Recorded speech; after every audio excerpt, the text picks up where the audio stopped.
Hiya folks, it's Kikoskia here and welcome back to Writing and Me. This video contains no music or gameplay whatsoever, allowing you to put this in the background and focus on the things that you're doing right now, be it writing, listening to music, doing coursework, or apparently still planning to take over the 17th moon of Saturn. I warned you all that it was a bad idea, and all I can say now is, on your head be it when you awake the thing beneath the surface and get yourself into a load of trouble. When you do that, I'll be busy hopping into a parallel dimension to make sure that I'm out of the way of its rampage. Either way, we're going to be focusing on a specific topic today, and there are a few caveats before I begin. Firstly, I'm going to ramble a fair bit, but that's par for the course. Secondly, all this advice is exactly that. Advice. Don't take it as gospel, the one way to write, because there is no one way to write. If you have a method that works for you, stick with it, because no two people write the same. You need to find what works for you. And with that out of the way, let us begin with world building, because regardless of whether you have a character you really want to write about, a story that you really want to tell, or a place that you really want people to visit when they read your book, you still need that place created.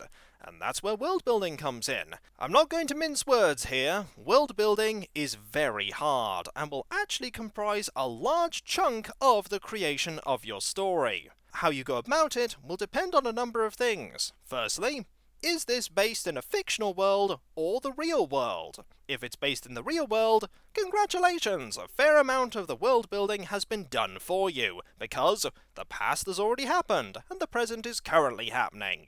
If your story is based in 17th century Germany, you can look up what 17th century Germany was like, and that will give you the basis on which you can start writing your story. Of course, you will still have to make up a lot of things yourself. You have to make up a lot of the characters, and even though lots of things will be happening in the background, as per history, your main story will likely not be that background information.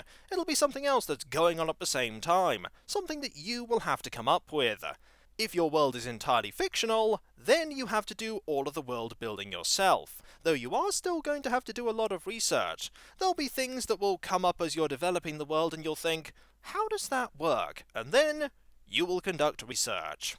Now, when you're developing a world, be it working on something that is based in real life or something that only exists in your head, there are two methods that I find are good for creating a world. The first is the inward-out method. That is, you start on a very focused point in your world and you build outward as the need requires. So you have a character. Think about where they live, and then when they leave their house you're going to have to describe their town, and beyond the town as they go about travelling, and slowly as situations arise where you need to come up with information, you're going to have to do that research or do some thinking and come up with the answer. The advantage to this is that you can start with very little information. The information comes as you are going through the story. And as you get more information, that information helps you answer questions later on. You'll go, what is the economic situation of the next town? And then you remember that you stated earlier that the town that the main character comes from has a lot of gold mines, but the next town over isn't so fortunate. Inadvertently, you've answered the question for yourself, and you know that the next town over isn't doing as well. If it has problems beyond that, is something that information you wrote before can't answer. But once you do come up with that, that will then help you with even more stuff. Of course, this then means that there'll be lots of gaps in the general knowledge, but some things will be taken for granted and a lot of things won't be important. And that is a piece of advice I'm going to give that is quite important, something that, when I realised it, made my writing a lot easier. You don't have to work out everything. In the end, the reader is only going to read and know what is in the story. You may have decided to spend 400 pages describing the socio-economic situation on the continent to the far west, but if the characters never go there, and that continent never has an impact on the story, all of that information is wasted. You're better off focusing on the stuff that is important to the story, and if that then becomes important, then you go and mention that. The other method of building a world is outward in, and that is where you start far zoomed out from the action. You think about the whole world. What is the world like that this story is set in? And once you've come up with the details for that, then you go, well, what are the continents like? And then what are the countries like? And then as you go further and further in, you get a very broad idea of what's going on, and as you further refine each piece of information, a lot of the smaller questions that you would ask in the inward-out design are vaguely answered for you. You know that country has a temperate climate. You know that country has a very cold climate, and thus you can come up with a lot of conclusions based on that basic information. This method has the downside, however, that you don't come up with that fine detail that inward-out does.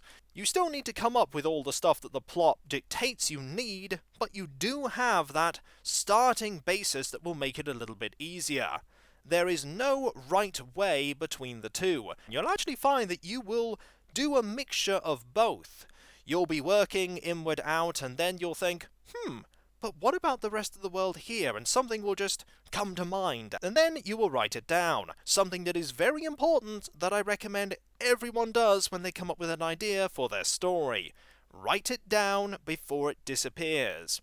You can write it down in a Word document on your computer. You can write it down in a note section on your phone. You can write it down on a small notepad that you keep in your pocket. You can tell one of your friends to write it down on their phone.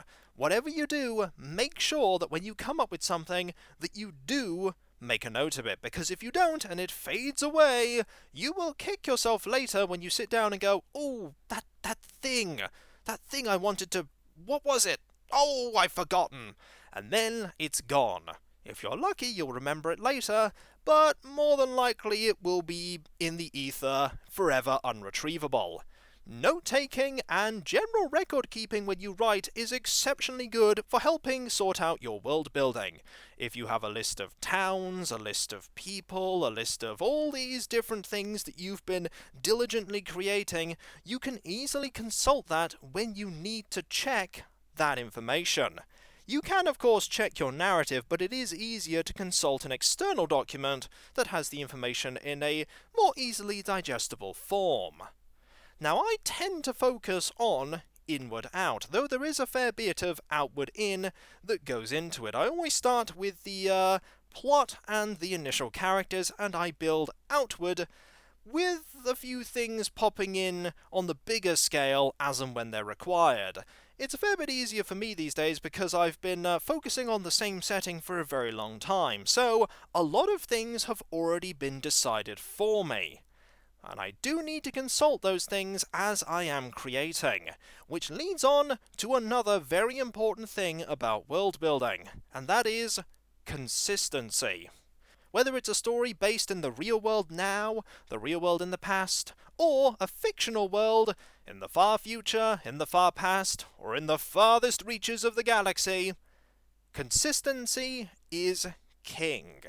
Your story needs to have cohesion, and it needs to make sense throughout. If you keep changing the rules on how things work with no rhyme or reason, it's going to confuse the reader, it's going to make the narrative look very muddled, and it's going to make your story very difficult to follow. Make sure, above all else, that things make sense. If you have a magic system, make sure you know how that works, and always make sure that magic sticks within that system. The caveat for that is, if the magic system, for instance, is perceived to work as one way, and then somebody discovers that isn't how it works, then you're allowed to change things, because you're still sticking with the cohesion. It still makes sense. You're using the knowledge that is set out in the story, and you're developing it. Cohesion doesn't mean that everything is set in stone. As the story progresses, the world will change as events happen. People's opinions will change, actions will determine other actions, and time will march ever onwards. But many things will still remain constant. Like gravity. Unless gravity works differently in your story, but again, you will explain how gravity works differently, and you will stick to gravity working differently. Which brings me on to something else based around cohesion. This is something that tends to be more in science fiction stories, and that is, if you are diligently sticking to the laws of physics and science, or if you're only loosely using it. There is something called hard science fiction and soft science fiction. Hard science fiction really does stick to a letter of science. Everything that is in there works based on currently accepted scientific principles.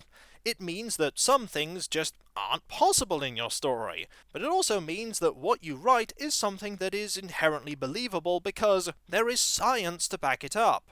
You need to do a lot of research for hard science fiction stories, but if you pull it off, it shows. And then there is soft science fiction. Soft science fiction doesn't care so much about if something is possible. What's more important in soft science fiction is that you maintain that story cohesion. You hold out a laser gun, and some person may think, but how does the laser gun work? And you don't need to actually answer anything beyond, it just does. You pull the trigger, and it goes pew pew, and then the person that's hit by it disintegrates. As long as the story remains consistent, and all laser guns go pew pew, and then turn people into dust, that is all you need to do. And that is generally all you need to do with anything, as I said before. As long as things remain cohesive, and they make sense, that is sufficient. You can certainly get bogged down in a story, spending pages and pages explaining how that laser gun works, but if how it works isn't important for the story, you don't need to go into that explanation. That's all just fluff at that point.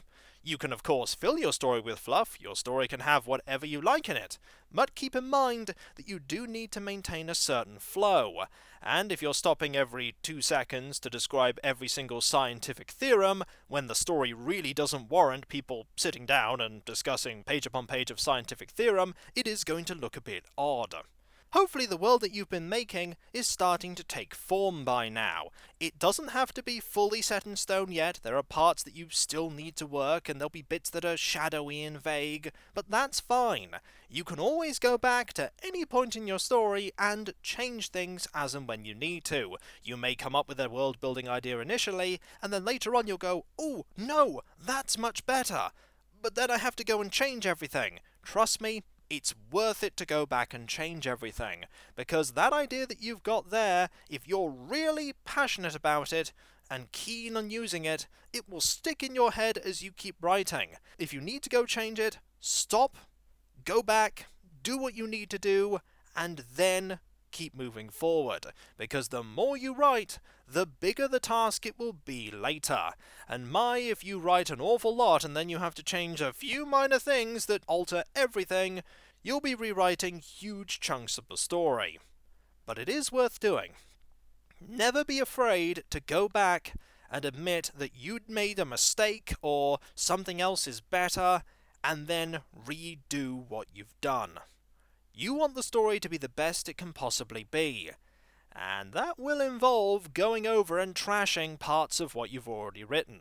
Parts of the world that don't fit anymore, parts of the world that didn't make sense to begin with and a different thing has only just made you realise that, and parts that you'd prefer to omit for now and use later on.